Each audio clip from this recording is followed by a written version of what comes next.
नमस्कार दोस्तों। हमने एक कहावत तो अपने देश के बारे में सुन ली और सुनते आए हैं निरंतर। हमारा देश सोने की चिड़िया कहलाता था, ये कहा जाता है। और जब भी किसी की संपन्नता की बात करनी हो तो ये भी कहा जाता है कि he was born with A silver spoon in his mouth.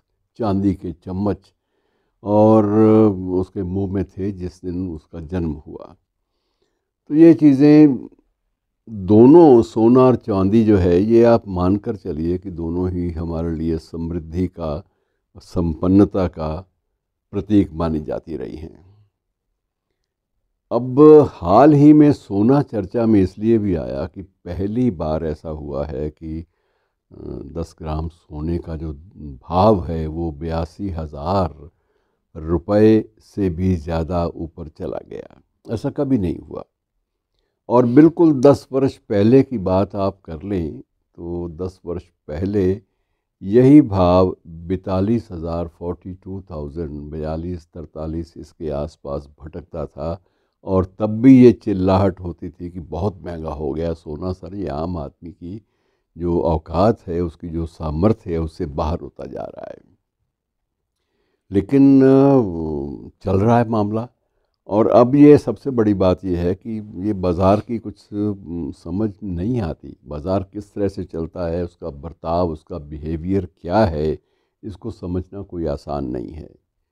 जो ही सोना ऊपर जाता है, सोने की चिड़िया जो ही फुर्र करके उठती है, किसी डाल पर बैठ जाती है, तो उसके साथ ही जो लगता ये है कि बड़े बड़े जो शेरों के जो लॉयन, दहाड़ने वाले लॉयन शेर बाजार के, वो धराशायी हो जाते हैं। एक चिड़िया की चहचहाहट से किसी भी शेर की जो एक प्रकार से उसकी जो तीखी जो दहाड़ है वो मध्यम पड़ जाए, ये बात थोड़ी सी सोचने वाली ज़रूर है।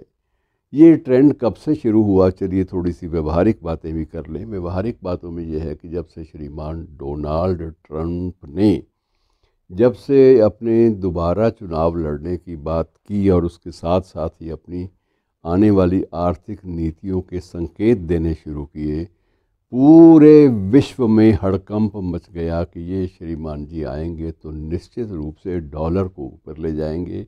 और डॉलर अगर सबसे ज़्यादा ऊपर जाता है, सर्वोच्च मुद्रा बनती है, तो उसका सीधा प्रभाव अन्य मुद्राओं, विश्व की अन्य मुद्राओं पर पड़ता है। इसमें कोई संदेह वाली बात है भी नहीं। और उनके लिए भी ये उनको सूट करता है कि उनका डॉलर जो है वो सर्वोच्च सत्ता में बना रहे। एक वक्त था जब एक पाउंड को लेकर, यूरो को लेकर कितनी ही ज़्यादा बहस खड़ी हुई थी और उस पर भी हंगामे बहुत हुए थे। अब डॉलर को लेकर भी हंगामों का सिलसिला जारी है। लेकिन विश्व के बाज़ार में जो सोने का जो बिहेवियर है, वो लोगों को सोने नहीं दे रहा। और इसलिए सोने नहीं दे रहा, उसका कारण एक ये भी है कि हमारे यहाँ दान के लिए भी सबसे बड़ा दान सोना माना जाता है।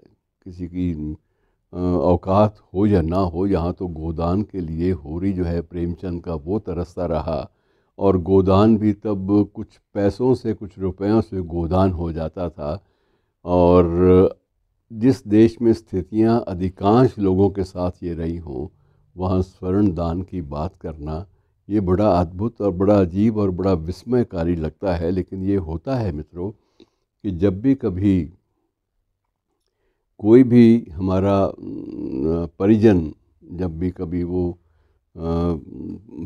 परलोक सिधारता है, तो उसके बाद आरंभ हो जाती हैं बातें उसके लिए दान पुण्य करने की, उसके नाम पर, ताकि उसकी आत्मा की सद्गति हो।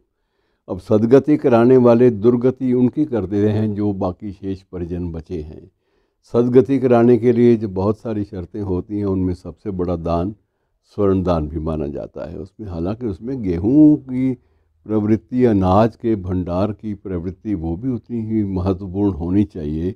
लेकिन पेट से भी ज़्यादा जो शोभा है वो तमगों की, और जो आभूषणों की शोभा जो है वो पेट की भूख से भी कहीं ज़्यादा ऊपर समझी जाती है। ये बात अलग है कि नरेश कुमार शाद जैसे कुछ शायर ये भी कह देते हैं कि जब जेब में सिक्के बजते हैं, जब पेट में रोटी होती है, कि जब जेब में सिक्के बजते हैं, जब पेट में रोटी होती है, उस वक्त ये ज़र्रा हीरा है, उस वक्त ये शबनम मोती है।